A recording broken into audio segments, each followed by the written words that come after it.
여러분,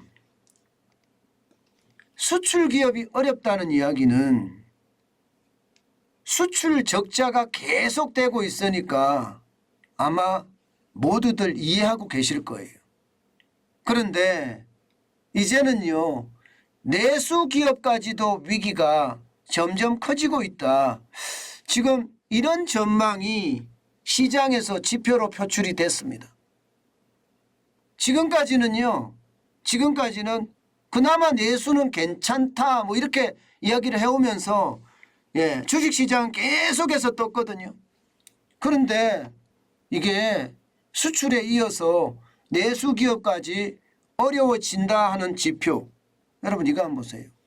3분기 상장사 영업이익 감소율입니다. 와우, 26%는 26%. 영업이익이 26%가 떨어진다는 건 여러분 시장의 위기가 그만큼 커진다는 거예요. 결국 말입니다. 기업들이 고환율, 고물가, 고금리라는 3고의 직격탄을 맞았다.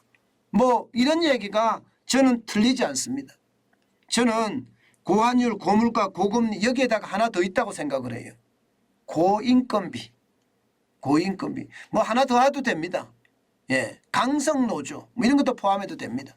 근데 뭐 고인건비로 대체한다고 하면 지금 원자재나 인건비나 자금 조달 비용이나 이런 것이 기업들에게는요 지금 굉장히 어려워진다는 그런 이야기입니다. 실제로 보실까요? 이걸 보면 여러분들 많이 놀라실 거예요. 코스피면 유가증권 시장이잖아요. 상장사 601개 기업 중에서 말입니다. 전년 동기 대비 증감률을 나타내는 연결 재무제표 기준입니다. 매출액은 많이 늘었어요. 23.4%. 이야, 진짜 잘했다 이렇게 이야기할 수 있죠. 그런데 속으로 들어가 보면 영업이익은요 26%가 빠지고 순이익은 37.3%가 빠진 거예요. 영업이익이 20%가 빠진다는 자체도 심각한데 순이익이 37.3%가 빠진다고 하니까 시장은요 이거 뭐지? 이거는 무슨 신호? 결국 3분기가 이렇게 빠지면 4분기는 어떻게 된다고? 그러면 내년 1분기는 어떻게 된다고? 내년 2분기는 어떻게 된다고? 이렇게까지 시장은요 미래에 대한 유추를 하기 시작합니다. 당장 말입니다. 실제 기업의 실물 경쟁에 종사하는 많은 사람들도 4분기가 더 어려울 거다. 아니 내년은 지옥일 거다. 이런 이야기를 한단 말입니다. 그러면 결국 말입니다. 수출에 이어서 내수 기업도 지금 위기에 직면할 수 있다는 그런 전망이 나오는 거예요. 그만큼 말입니다. 심각한 수준으로 가고 있다는 겁니다. 제가 여러분들에게 지표를 가지고 많이 말씀을 드리는데요. 이 지표가 매번 이렇게 바뀐다는 건 그만큼 말입니다. 시장의 어떤 충격파가 커진다는 거고요. 특히 매출액이 올랐는데 영업이익이 떨어지면 매출액이 떨어지면요 영업이익은 더 떨어지고 순이익은 더 떨어질 수도 있는 겁니다. 그래서 위험하다 이렇게 예상을 하는 거고요. 실질적으로 보면 여러분 어떤 기업이 나쁜가 이것을 보면 단연 한국전력입니다. 단연 한국전력은요 3분기에 5조 8,842억 원의 적자를 냈습니다. 그런데 문제는요 민간기업에서도 지금 적자를 많이 낸다는 사실입니다. LG 디스플레이는 7,740억 원의 적자를 냈고요. 대우조선해양도 마찬가지예요. 6,466억 원을 적자를 냈습니다. 이거는 뭐 대우조선해양을 생각하면 진짜 심각하죠. 하나가 들어가면 많이 나아질 거라고 저는 보는데 뭐 하나가 들어가서 대우조선해양을 실제로 운영을 하는데 저렇게 적자가 나면 하나가 문 닫아야 되는 거잖아요. 물론 달라질 거라고 생각하지만 지금은 지게 나눠먹기라거든요. 결국은 세금 나눠먹기예요. 대우조선의 산업은행이 계속 세금을 투자해 주니까 세금 나눠먹기죠. 주인이 없으면 저렇습니다. 주인이 없으면 그 기업은 기업꼴이 안 납니다. 아시아나항공도요 2,948억 원의 적자를 냈고요. 이게 여러분 한 분기에 이렇게 냈다는 거예요. 한국가스공사 2,781억 원의 적자. 뭐 당연하겠죠. 넷마블 게임 회사입니다. 2,774억 원의 적자입니다. 예. 그다음에 KCC 2,653억 원의 적자. 지금 보시면 예, 기업들이 진짜 어렵다. 2천억씩 이렇게 적자가 나면 쉽지 않습니다. 쉽지 않습니다. 그래서 내수기업도 위험하다 이런 이야기를 해요. 물론 한전이 최악이긴 하지만 말입니다.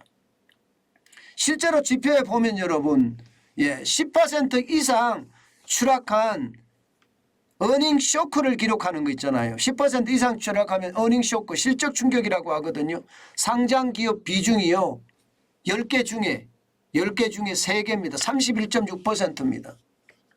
실제 증권사 3곳에다가 실적 발표를 한 상장기업 180개를 100으로 봤을 때 말입니다.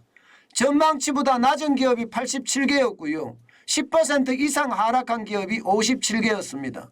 그러니까 180개 중에서 57개니까 31.6%. 결국은 10개 기업 중에 지금 3개 기업이 전망치보다가 낮는 것은 당연하고요. 어닝 쇼크라고 이야기하는 10% 이상 이익이 추락했다 이렇게까지 이야기할 수가 있거든요. 근데 여기에는 여러분 굴지의 대기업들도 다 포함이 되어 있어요. 보시는 것은 삼성전자도 8.6%나 떨어졌죠. SK하이닉스는 23.2%고요. 현대차는 45.5%, 카카오도 16%고요. 포스코홀딩스는 40%, LG전자마저도 14%입니다. 결국 말입니다. 수출기업에 이어서 내수기업들도 지금은 삼고의 파도, 삼고라고 하는 고환율, 고금리, 고물가라고 하는 삼각파도가 덮쳐서 그만큼 어려워지고 있다 이런 얘기입니다.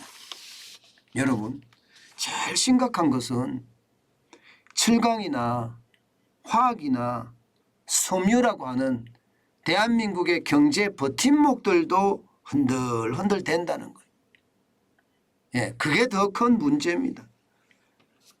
그중에 포스코 같은 경우는 뭐 제대로 재난을 대처하지 못해서 포스코라는 거대하고 대한민국의 자랑스러운 기업이 최악을 맞았고요. 그만큼 말입니다. 상황이 진짜 나빠졌다 이렇게 이야기할 수 있는 거고요. 또한 말입니다.